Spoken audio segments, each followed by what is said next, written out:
கேரளா இடுக்கியில் கனமழை பெய்து வருகிறது. அங்கு காட்டாற்று வெள்ளமானது ஏற்பட்டிருக்கிறது. கேரள மாநிலம் இடுக்கி மாவட்டத்தில் நேற்று இரவு முதலே கனமழையானது பெய்து வருகிறது. இடுக்கி மாவட்டத்தில் கனமழையால் கல்லார் அணை திறக்கப்பட்டதால் ஆறுகளில் வெள்ளப்பெருக்கு ஏற்பட்டிருக்கிறது. இது பற்றி விரிவான தகவலை தர காத்திருக்கிறார் செய்தியாளர் சந்தோஷ். கேரளாவில் நேற்று இரவு முதலே கனமழை பெய்து வருகிறது. விவரங்கள் என்ன? இடுக்கி மாவட்டத்தில் இருக்கக்கூடிய நெடுங்கண்டம், வண்டிப்பெரியார், கட்டப்பன உள்ளிட்ட பகுதிகளில் தான் நேற்றைக்கு இரவு முதல் கனமழை பெய்திருக்கிறது. தற்பொழுது இன்றைக்கு காலையில மழை சற்று விட்டிருந்தாலும் கூட நேற்று இரவு பெய்த கனமழை காரணமாக பல இடங்கள்ல அதாவது இந்த பகுதி முழுவதுமே ஒரு மலைப்பகுதியாக இருக்கக்கூடிய காரணத்தினால பல இடங்கள்ல காட்டாற்று வெள்ளத்துல வெள்ளப்பெருக்கு ஏற்பட்டு காட்டாற்று வெள்ளமானது வந்திருக்கிறது. இந்த நிலையில தான் கல்லார் டேம் திறக்கப்பட்டிருக்கிறது. இந்த பகுதியில் இருக்கக்கூடிய கூட்டாறு என்ற இடத்துல வெள்ளம் அதிக அளவு வந்த காரணத்தினால 20க்கும் மேற்பட்ட வீடுகளுக்குள் தண்ணீர் புகுந்து பொதுமக்கள் கடுமையாக பாதிக்கப்பட்டிருக்கிறார்கள். பல இடங்கள்ல நிலச்சரிவு ஏற்பட்டிருக்கிறது.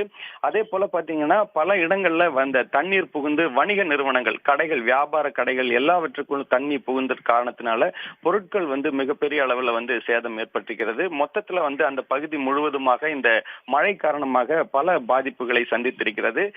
இன்றைக்கும் கேரளாவில் மழை இருக்கும் என்று கூறப்படுகிறது.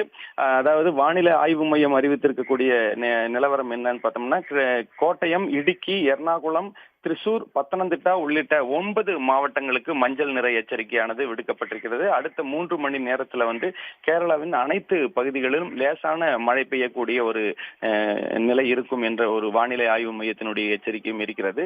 தற்பொழுது இந்த இடுக்கி மாவட்டத்துல நேற்று இரவு பெய்த கனமழை காரணமாக பல இடங்கள்ல மிகப்பெரிய சேதம் ஏற்பட்டிருக்குன்னு தான் சொல்லணும். அந்த கூட்டாறு பகுதியில் நிறுத்தி வைக்கப்பட்டிருந்த ஒரு டெம்போ டிராவலர் வேன் ஒன்று அந்த ஆற்று வெள்ளத்துல அடித்து செல்லப்படக்கூடிய காட்சிகளும் தற்பொழுது வெளியாகி இருக்கிறது. இந்த மழை காரணமாக இடுக்கி மாவட்டத்தினுடைய பல்வேறு பகுதிகளில் பாதிப்புகள் ஏற்பட்டு பொதுமக்கள் சிரமத்திற்குள்ளாகி இருக்கிறார்கள். உடனுக்குடன் செய்திகளை தெரிந்து கொள்ள சன் நியூஸ் பெல் ஐகானை கிளிக் பண்ணுங்க.